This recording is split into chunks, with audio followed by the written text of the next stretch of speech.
Hello, do you want to save the world again? Well, maybe the world is not worth saving if it involves this much management.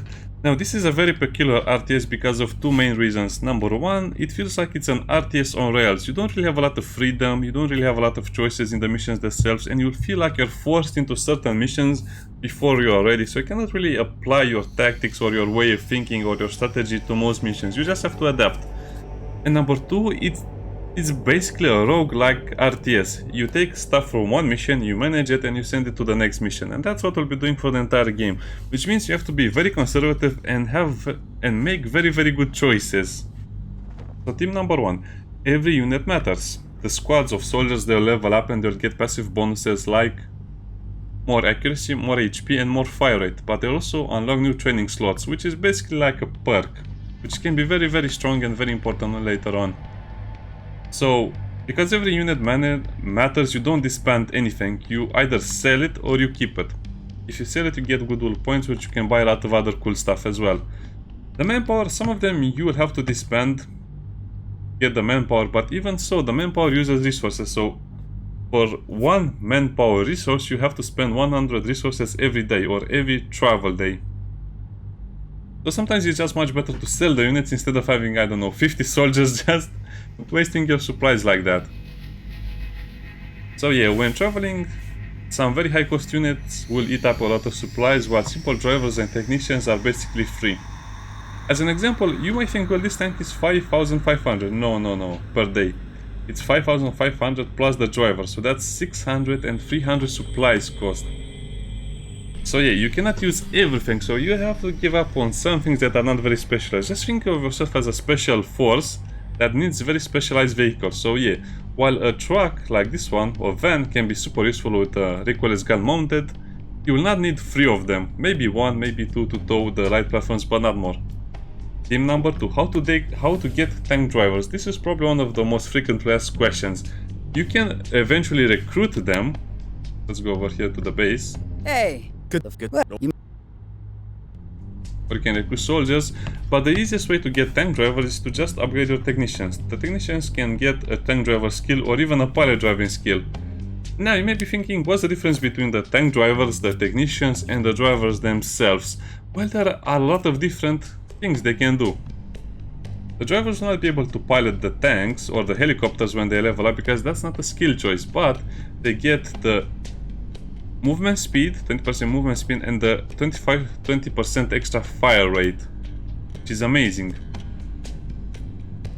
The technicians don't get any of those skills, so they cannot really improve the vehicles they're driving, they can just drive them. While of course the tank crews can get those things, and they can also get the pilot, even the pilot, as you can see at some point. So again, we'll not go over the choices of the skills because as you can see they kind of modify a lot. So it's better to keep everyone alive because of this reason, so they can get the extreme driver and best gunner, of course. So it means the Brad will fire 20% faster and it will move 20% faster, which is amazing. And also, let's say the Humvee. The Humvee has a driver over here. The minigun firing 20% faster and the Humvee moving 20% faster is a huge bonus, while the technicians don't give those bonuses, so it's actually a pretty balanced choice if you think about it. Some people might choose to disband or to sell all of the drivers just because they cannot use the tanks with them and the helicopters, but again, it's a mixed bag. You will need a lot of driving units. So the soldier squads that are able to drive things are your most valuable assets. Even the normal ones have this little wheel icon over here, so that means they can drive loot out of the mission. Team number 3, the best units. Well, just in case some people have some questions or stuff like this, just ask me in the comments. The best units are the Abrams tanks, because later it will become a Baneblade, the Bradley infantry fighting vehicle, just because it has the best of all options. It's good against everything, and you can even mount its special ATGM and other stuff with it. And the Humvee, of course, is also very good because it can have a lot of options. I'll show you more of the options that you can put on the vehicles themselves a little later. It can have a chain gun or even a tow platform installed on top of it, which is basically an anti-guided tank missile. And the light platform is also very good because it has an auto cannon and it has good range, but even more, yeah, you do need to put crew inside of it, but you can upgrade with an artillery upgrade, which will mean you have real artillery. Now, as for the soldiers, well, it's a bit of a discussion as well, but one of your most important units will be the TGM squad, just because of the range they can engage vehicles at, and later on they'll become much better. I'll show you at the skills why they're so much better. The Rangers, because they simply shred infantry with all of their guns, they have the sniper rifle, the grenade launcher, they're very good at any range of the combat. Infantry squads as well. Now keep in mind that some of these will have very specialized equipment, so if you don't use them the right way, they might seem very weak, but these guys are very good at everything. Effective against armored vehicles. Yeah, but you need to be stationary to fire it. Honorable mentions. The technicians. Well, you think, why the technicians again? Well, they get an honorable mention because they can drive tanks or pilot the helicopters, but also lay down mines, anti-personnel mines or anti-tank mines. The engineers can do that as well, but that's a bit further ahead. So again, you might want to have different engineer squads for different skill sets. They only cost 300 supplies per day, so it can be a very good strategy to sell the drivers, just in case you don't care about the bonuses they can give to the light vehicles mostly. Just keep these guys around. Now, a very big warning. Don't sell any of your founder units. What are the founder units? Well, you can just look in the encyclopedia over here. These units. Don't sell anything that is of the founder list. Which includes the soldiers that are basically the TGM squads, the infantry squads, the ranger squads, the sniper squads, because you will only get more founder infantry at near the end of the game. So that's going to be a very hard game in case you sell some of these units by pure accident or just because you think you'll get more of them later. No, it doesn't work like that. You are a mobile force, you don't have a base. Now also, I would like to talk about towing capacity, and for that I'll show you some of the vehicles, how they look, their size and what they can do. Now, towing is not very well explained in the game and it's very hard to understand. Most of the light armored vehicles can tow, and there are also 3 classes of tow vehicles and stuff that can be towed. So let's start with the basic ones. By the way, special military vehicles cannot tow. So let's detach the light platform, which is a light towable thing. As you can see, the pickup truck can tow it, the van can tow it, the truck can tow it. This also can tow as well, so it's going to be kind of like a learning experience if you don't know what they can do. So the light platforms can be towed by light vehicles basically. Even the Humvees can tow it, so that can mean you have a Humvee with a minigun, and then on top of that you just add the autocannon, which can also shoot at enemies, so you can make a very stationary and a very strong mobile unit. The second category will be the medium ones, which will be the trailers, the truck trailers, I don't know how to call them in English, probably truck trailers. The truck, which is called the main tractor, which can tow the trailers, which can be the armor carrier, the fuel one, or the supply one. This is a specialized thing. I think I'll use it in my game just because not a lot of people will use it anyway. And as you can see, this cannot be towed. It shows you the icon. Drivers reporting, sir. By a vehicle of this class. But this one can also tow the lighter one. Now, about the heavy towers and the heavy special equipment, that will come into the game much later, and it's called a vehicle with a 5th wheel. Let's go over here into the tutorials.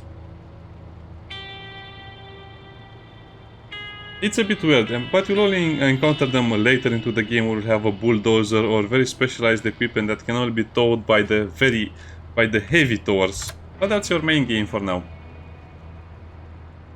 And remember, it's very important to have a lot of units capable of driving and vehicles capable of towing to get a lot of loot, which you can sell for goodwill points to sell them, and also buy the supplies you need for later. Your force is a mobile force. Now let's go over what are the supplies used for and why is it so important. I think this is again another issue that the developers could have easily fixed by just giving you a better tutorial. So the supplies, which is basically a combined resource over here, are used for a lot of things on vehicles. To resupply, refuel and rearm the vehicle. When you click on repair, as you can see, it says you to use supplies, but the supplies are also refilled with supplies. So that means basically a vehicle can use a lot of supplies after a mission, so that's why I recommend before you exit a mission, get everything filled up as fast as possible with as much as possible. from the depots, the trailers, or whatever you have available on the mission. If you're going to sell captured vehicles or soldiers, you don't need to resupply them, but if you do resupply them and sell them, that will not be such a big problem. Hey, good. Because you'll get that money back in a way, but it's still not good because let me show you, 457. 498. You can sell them and you basically get the goodwill points, and then you can just buy the supplies back. But the issue is that the supplies are super limited. So as you can see, I will buy out all of the supplies and then I'll have nothing left. So don't play around with the supplies because they're going to ruin your day at some point. Because of the limited supplies. And this base will have this amount of supplies and then you have to go to the other one to get more. Now about buying upgrades and switching upgrades. Since upgraded guns are limited, try to swap them out between your vehicles. So if you intend to, let's say, sell this van over here, keep the mounted recoilless rifle, because if you sell it with the van, it will not appear anywhere. So let me show you. Sell. That's it. You have lost it. Yeah, you can buy it back. It's the same price, but you'll forget about it. Trust me, you'll forget about it. So let's buy that back. As you can see, you have that thing over here. If you remove it, yeah, you still get the same price, but just make sure you check them before you sell them. And then you can also compare them with some of the other stuff you get over here. Now, let me see. Oh yeah, there's also a very, very important thing related to the guns of your infantry squad. So for example, you have an infantry squad over here which has 5 rangers, and 3 of them are using the rifle. And you might think, well, that's very good, right? Right, it is very good. So you might as well give the rifles to the squads that have the most people that use rifles, because a rifle upgrade means everyone gets one. So 3 soldiers over here, but if you give them to these guys, 8 soldiers will get a rifle upgrade. So what I'm trying to say is that you don't waste your good upgrades, your good rifle upgrades on squads that don't really have a lot of soldiers. I think this will be obvious over here. So for example, you can take the rifle of these guys, give them to this militia, and then you have 8 soldiers. Or at some point you just have to buy upgrades and give them to some other people. So basically your rangers will have the best rifles, of course. And if you intend to use, for example, the rangers more than the infantry squads, you might as well give them the better guns anyway. This can be applied to other units as well. For example, the same can be said about the sniper rifles. These guys don't have anything now, but later when you buy more stuff, just make sure your squads have the best gear they can use at all times. Also, there is a very peculiar case with this heavy weapon squad that can switch between them. So they are a machine gun squad, but they can also equip these things over here which are vehicle mounted. So you probably want to take the recoilless plasma rifle off the squad that you'll get in the 4th mission and then put it on the tank. Suddenly the tank becomes so much more better. Also, when you buy equipment, it will highlight which of the units can use it. For example, this thing can be used with the APC or the striker, but not on the Bradley, as you can see. As you can see, this is the basic weapon, and if you put it on top, it changes it, and then you also have to resupply it with ammo. So that might be a lot of things you'll have to do. As you can see, you don't lose the ammo whatsoever, but if you resupply it and don't use it, then again, it's a lot of wasted supply. So just plan a bit ahead to not do a lot of mistakes like I did in the beginning, and yeah. It can become very, very interesting. Now, I also want to talk about these lines over here. I'm not sure I understand fully what they do, but from my understanding, I think the white, if it's white, it means it's a basic weapon. It's a tier 1 weapon on an early tier. If it's yellow, it's mid tier, and if it's this color, blue or whatever, purple, that means, or pink, depends on how you view it, it means it's high tier. So, well, I guess it depends on how you view it. Again, I'm not sure if there's any correlation between what I'm saying, but that's basically the rarity of the weapon, and the more lines it has, the better it is and the stronger it is. But it also becomes more specialized, which is not really shown anywhere, so let me explain a little more. As you can see, this 50 cal has only 1 bar over here, but this thing has more bars. Without having more information available to the players, it's very hard to discern what it is, but you basically have to hover over the ammunition to see what it's good against. So it's good against light, medium vehicles and infantry. But if you have the chain gun, it loses the ability to damage medium vehicles, so it's a very, very specialized weapon. So as you can see, it has, let's say, 3 bars. It might look more or less the same, but this is good against medium vehicles and a lot of other stuff, good against everything basically, and this is a very specialized weapon that does much better against certain things. Usually the energy guns, the energy weapons, the plasma will be better against the robots, and the normal weapons will be better against the humans. You can also get very, very specialized equipment. For example, the technical engine upgrade boost. You also get a truck that has steel armor, so you might as well buy it for that one. Put this over here. Also, the recoilless rifle on it, and also give it a good driver. So, if you have a technician, a technical like this, which has good armor, good speed, and a very good weapon with a very good driving squad that gives it bonuses to fire rate and movement speed, you'll find out that even this thing over here kind of outmatches the Humvees or some of the other vehicles. So, depending on the upgrades and the way you build them, they can become super, super strong.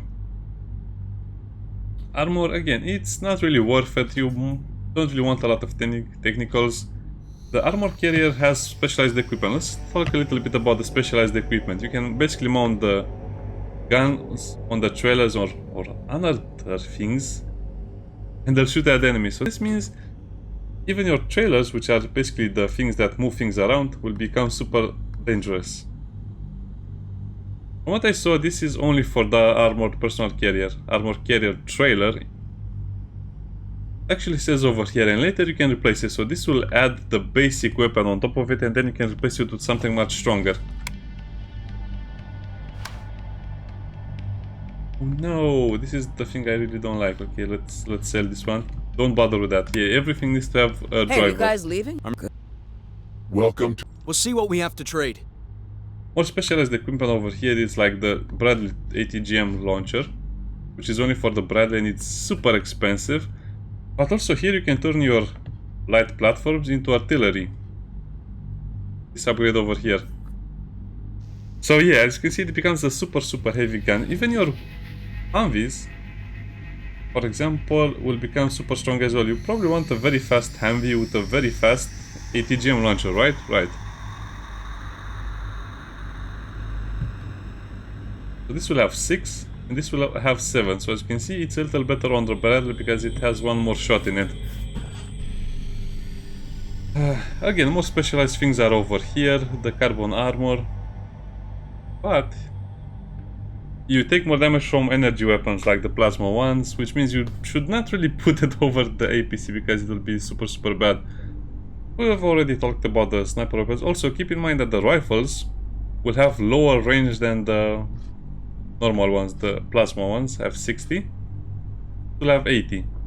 So you might think, well, give it to these guys. No, no, no, no. You should give it to the militia, of course. Which means that suddenly these guys become super strong as well now. They'll become very effective against infantry and light vehicles, but the weapons will become much less effective if the target has reactive cage or ceramic armor. So as you can see, even this rifle squad over here can become super strong against infantry and light vehicles just by buying a simple upgrade that you should probably buy at some point. Now, let's speak about tip number 7, soldiers gain experience. We already have... These integrator... We have to move over here. We have already talked about the passive ones and what skills they can get. So let's do a little deep dive on it. So accuracy, HP and fire rate. Choosing the right skills is only possible in the human bases. Well, leveling them up is only possible in the human bases, like this one over here. It says you can hire squads and replenish manpower here. Train squads. Train squads is basically leveling them up for the skill slots. You cannot do it in the Taos base over here. So yeah, do this as much as you can, because at some point you'll just not have anything available for this. Now, it's a bit of a catch over here. The management portion of the game can be improved by getting the survivalist trail for all units, but you do lose a lot of combat strength based on what you do. So if you don't know what to do, I recommend just picking the survivalist trait. I think I'll pick the survivalist trait on everything. They said they'll balance the game and patch it at some point, but I'll just pick it anyway because it's very good to have extra supplies. Anyway, it's not like you can get anything else. Plus, this squad over here that was in the Humvee, the minigun, as you can see, is super well trained. Again, this costs a lot of points, so don't just spend it like this. As you can see, this is 500 points. So with 500 goodwill points, you can get a lot of guns. You can get a lot of special equipment as well. You can get even these guns. Also, it's worth noting that you can just buy the gun and get the weapon off it. So for example, if you want another grenade launcher, you can go back to Taos, buy the Humvee with the grenade launcher, put the grenade launcher in your inventory, and then simply sell the Humvee back. Okay, so now let's go over all of the soldiers and their better upgrades. Like I said, this is what I would choose for the drivers. So the snipers, these ones already have what they need. The snipers over here, it's a bit of a tricky discussion, but I recommend of course you get survivalist, but keep in mind that the vehicles, ATGMs, will only fire at the other vehicles, so you can only hit air from what I saw with the ATGM squads. So if you don't want to think about it, or if you don't want to forget about it, just give your ATGM squads the Steelburst killer, but you can also give them the survivor as well, and then the Steelburst killer. Again, just because you don't want to forget about it, it will become much worse later if you forget about it. And then you should get the weapon lover because it will decrease the deployment time by a lot, which is super important as well. Over here, the heavy weapon squads, well, the same thing, but as you can see, they don't have survivalists, so you'll have to get the +1 squad member, and then the weapon lover again for the deployment time, and then just whatever you like. You will not have a lot of heavy weapon squads either way. Over here, survivalist of course, and then chameleon, and then marathon runner. These guys over here, survivalist. Now, it's a bit of a catch. I recommend you get, depends on how much experience they have, how much experience these squads have. Yeah, okay, so I only have one level up for one ranger squad, so that means I'll choose the combat training, combat engineering, so they will be able to disarm mines, which will become much more important because in the 4th mission you had to walk over the mines to see them, but this will be so much better. So choose combat engineering for one of your ranger squads in the beginning, so again, you don't forget about it and it will be very useful. And once you get one of these squads with this, you can choose the normal survivalist and the sabotage training. The C4 is super good because it does a lot of damage, and it's basically a mine that you choose when you can destroy, when you can activate it. And from what I remember, the C4 can destroy buildings as well, or damage buildings a lot, or I don't know. You'll see later into the game why it's so good. And then you should probably take the marathon runner. Chameleon is not so good with these guys because they'll get shot a lot. Infantry squads, not much to say over here. Survivalist, armored or rocketman, depends on what you like more, but I'll say survivalist, armored, and then the rocketman, just because these guys are the tripwire. They're supposed to announce you when people arrive, when units arrive, and also they will be basically the frontline unit that will fight the most, and it will be in the most dangerous situations. From what I understand, the militia can also drive tanks or drive vehicles, so I'm not sure what their upgrades will be, but like I said, you'll probably not use them a lot either way, but just know that they have some very good skills coming up. I forgot what the skills are since I cannot see them right now. Drivers again, survivalist, extreme driver, and then the gunner. Super expensive, so watch out that you use the drivers with your army vehicles, not the trucks or the other stuff.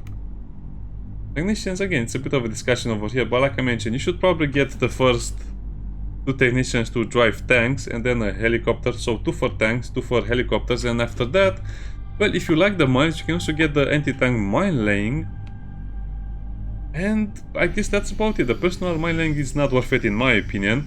It can be worth it in certain situations, but that's very rare. Also keep in mind you'll get engineers later, which I currently don't have. As for these guys, well, guess what? Survivalist, and then the driver. Yeah, fire rate will not be so important for them, but super important that we reduce our supply cost, otherwise we'll have a lot of problems.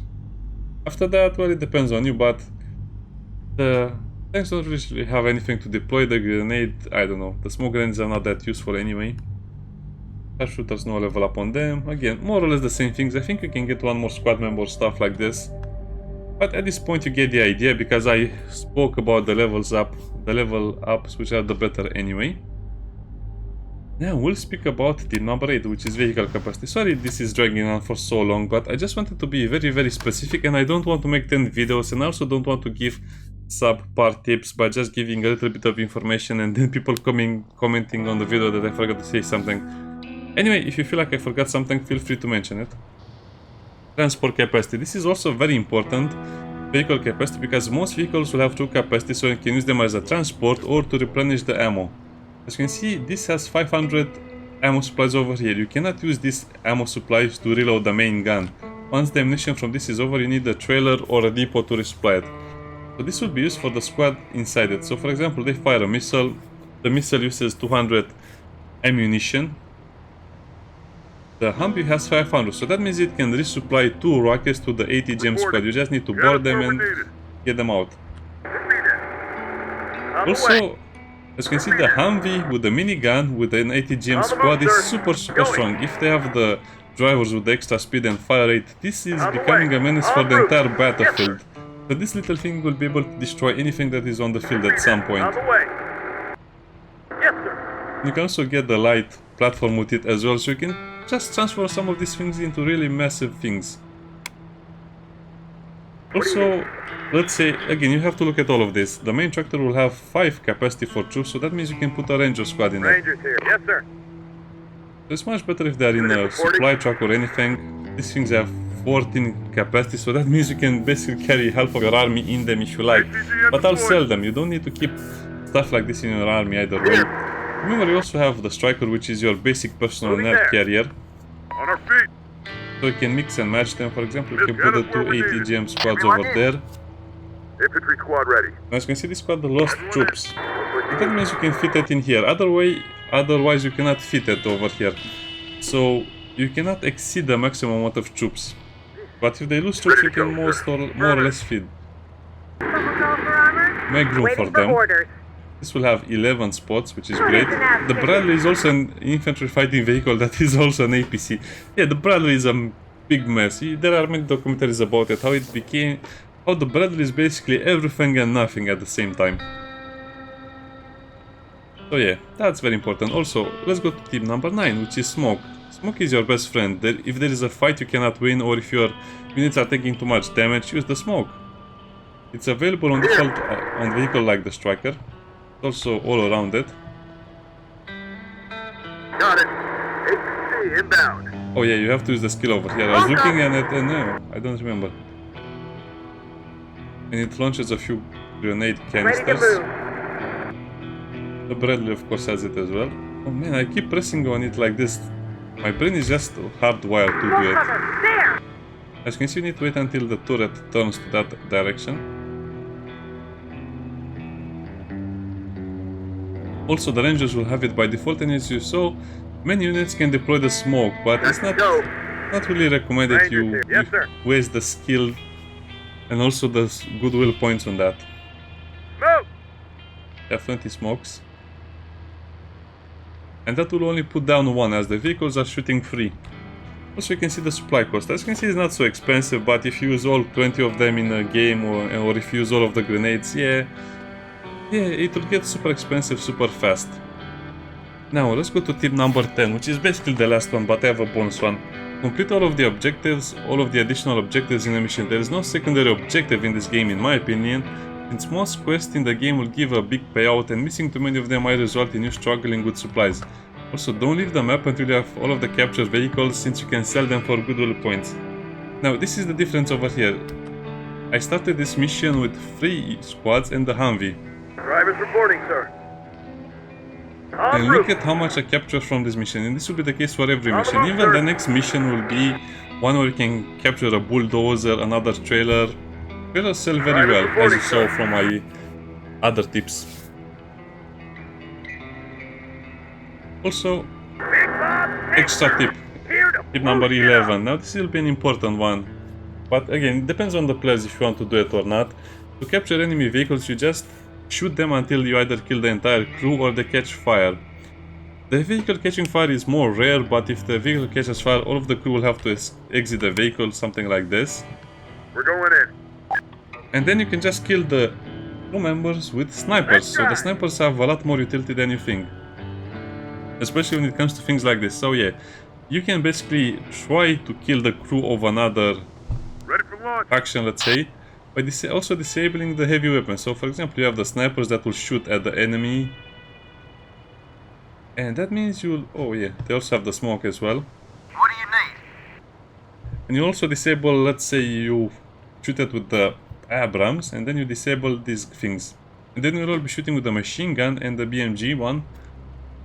And that means you have a higher chance of just capturing the vehicle. Now you can also disable the ammo like I said over here, but that can get tedious. So it's just much better to replay the mission to do all of the additional objectives and get the extra rewards than just trying to fish for, you know, this. We'll get there. Okay, let's go. Yeah, if you don't have all of this at the end of mission 4, you probably did something wrong and you should probably replay the mission more or less depending on what you missed. We're here. We've arrived. Here. Also, if you cannot complete the mission, just remember to take them out of a trailer or of a depot, just in case you forget them. You need to Heavy score. If you say so. undeploy it and then you can leave it. Vehicle affirmative. Driving on the move, sir. Humvee. That was a nice ending to the video. Sorry the video is so long, but that's all of the tips you'll need to play the game, and that's basically about 10 hours of information condensed into 30 minutes. Bye bye.